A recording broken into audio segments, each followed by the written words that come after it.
ಹತ್ತಾರು ಬಗೆಯ ತರಕಾರಿಗಳು, ಹಲವು ಬಗೆಯ ಹೂಗಳು ಒಂದಕ್ಕಿಂತ ಒಂದು ಡಿಫರೆಂಟ್. ಹೀಗಾಗಿ ಬಂದವರೆಲ್ಲ ಒಂದು ರೀತಿಯಾಗಿ ಆ ಲುಕ್ಗೆ ಬೆರಗಾಗಿದ್ರು, ಇನ್ನು ಕೆಲವರು ವಾವ್ ಅಂತಿದ್ರು. ಇಷ್ಟಕ್ಕೂ ಇಂಥದ್ದೊಂದು ನೋಟಕ್ಕೆ ಸಾಕ್ಷಿಯಾಗಿದ್ದು ತೋಟಗಾರಿಕಾ ಮೇಳ.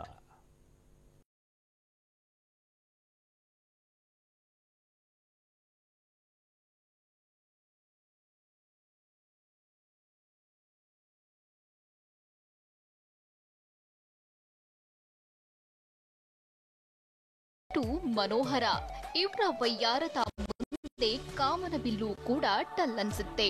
ಇವರ ಬ್ಯೂಟಿ ನೋಡಿ ಹುಡುಗಿ ಕೂಡ ನಾಚಿ ನೀರಾಗ್ತಾಳೆ. ನಿಜಕ್ಕೂ ಇದು ಹೂವಿನ ಲೋಕವೇ. ಅರಳಿ ನಿಂತಿರೋ ಇದೇ ಸುಮಗಳ ನಗು ಎಲ್ಲರನ್ನೂ ಕೈಬೀಸಿ ಕರೆದಿವೆ.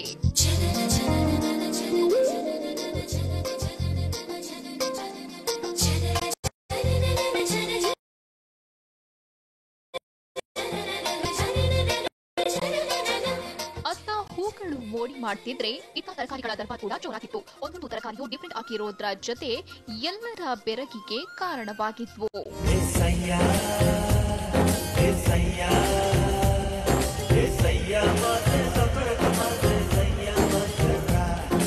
ಬೆಂಗಳೂರಿನ ಹೆಸರಘಟ್ಟದಲ್ಲಿರುವ ಭಾರತೀಯ ತೋಟಗಾರಿಕಾ ಸಂಶೋಧನಾ ಸಂಸ್ಥೆ ಆವರಣದಲ್ಲಿ ಕಂಡುಬಂದ ದೃಶ್ಯಗಳಿವು.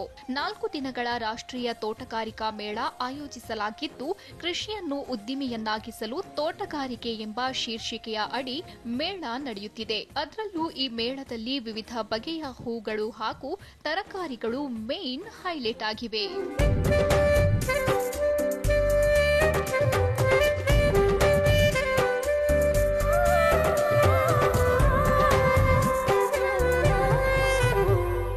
ಟೆರೆಸ್ ಗಾರ್ಡನಿಂಗ್ಗೋಸ್ಕರನೇ ಸ್ಟಾಲ್ಸ್ ಎಲ್ಲ ಮಾಡಿದ್ದಾರೆ. ಟೆರೆಸ್ ಗಾರ್ಡನಿಂಗ್ ಅಂದರೆ ಯಾರಿಗಿಷ್ಟ ಇರಲ್ಲ, ಮನೇಲೇ ಅವ್ರಿಗಿಷ್ಟ ಆಗಿದ್ದೆಲ್ಲ ಬೆಳ್ಕೋಬೋದು. ಅದಕ್ಕೋಸ್ಕರ ತುಂಬ ಹೆಲ್ಪ್ ಆಗ್ತಾ ಇದೆ ಈ ಮೇಳದಿಂದ. ನನಗಂತೂ ತುಂಬ ಖುಷಿ ಆಗ್ತಾ ಇದೆ. ಮೇಳದಲ್ಲಿ ವಿವಿಧ ಬಗೆಯ ಕೃಷಿ ತಳಿಗಳನ್ನ ಪ್ರದರ್ಶನಕ್ಕೆ ಇಡಲಾಗಿದೆ. ಪ್ರದರ್ಶನದಲ್ಲಿ ರೋಗ ನಿರೋಧಕ ತಳಿಗಳ ತರಕಾರಿ ಬೆಳೆಗಳಿವೆ. ಪಾಲಿ ಹೌಸ್ ಕೃಷಿ ಮತ್ತು ಪಾಲಿ ಹೌಸ್ ಮೇಲೆ ಬೀಳುವ ಮಳೆ ನೀರಿನ ಸಂರಕ್ಷಣೆ ಬಗ್ಗೆಯೂ ಜಾಗೃತಿ ಮೂಡಿಸಲಾಗುತ್ತಿದೆ. ತೋಟಗಾರಿಕೆ ಸಂಸ್ಥೆ ಇಲ್ಲಿವರೆಗೆ 13 ಹಣ್ಣಿನ ಬೆಳೆ, 26 ತರಕಾರಿ ಬೆಳೆಗಳು, 10 ಅಲಂಕಾರಿಕ ಮತ್ತು 5 ಔಷಧೀಯ ಬೆಳೆಗಳಲ್ಲಿ ಸಂಶೋಧನೆ ನಡೆಸಿದೆ. ಹಾಗೆ ಸಸ್ಯ ಸಂರಕ್ಷಣೆಗೆ ಸಂಬಂಧಿಸಿದ 145 ತಂತ್ರಜ್ಞಾನಗಳನ್ನು ಆವಿಷ್ಕರಿಸಲಾಗಿದೆ.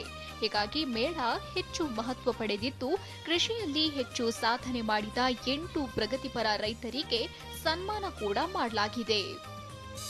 ಬಹಳಷ್ಟು ರೈತರಿಗೆ ನಾವು ನಮ್ಮಲ್ಲಿ ಡೆವಲಪ್ ಮಾಡತಕ್ಕಂಥ ತಂತ್ರಜ್ಞಾನಗಳು, ತಳಿಗಳನ್ನು ಈ ಮೇಳದ ಮುಖಾಂತರ ವರ್ಷಕ್ಕೊಮ್ಮೆ ನಾವು ಮಾಡ್ತಾ ಇರೋ ಮೇಳದ ಮುಖಾಂತರ ಪ್ರತಿ ವರ್ಷ 50-60 ಸಾವಿರ ಜನಕ್ಕೆ ಈ ವಿಷಯಗಳನ್ನು ನಾವು ತಲುಪಿಸ್ತಾ ಇರೋದ್ರಿಂದ ಇದರ ಲಾಭ ಬಹಳಷ್ಟು ಜನರಿಗೆ ತಲುಪ್ತಾ ಇದೆ. ಒಂದು ಇಟ್ಕೊಂಡು ನಾವು ಪ್ರತಿ ವರ್ಷ ಈ ಥರದ ರಾಷ್ಟ್ರೀಯ ತೋಟಗಾರಿಕೆ ಮೇಳಗಳನ್ನು ನಾವು ಹಮ್ಮಿಕೊಳ್ತಾ ಇದ್ದೀವಿ.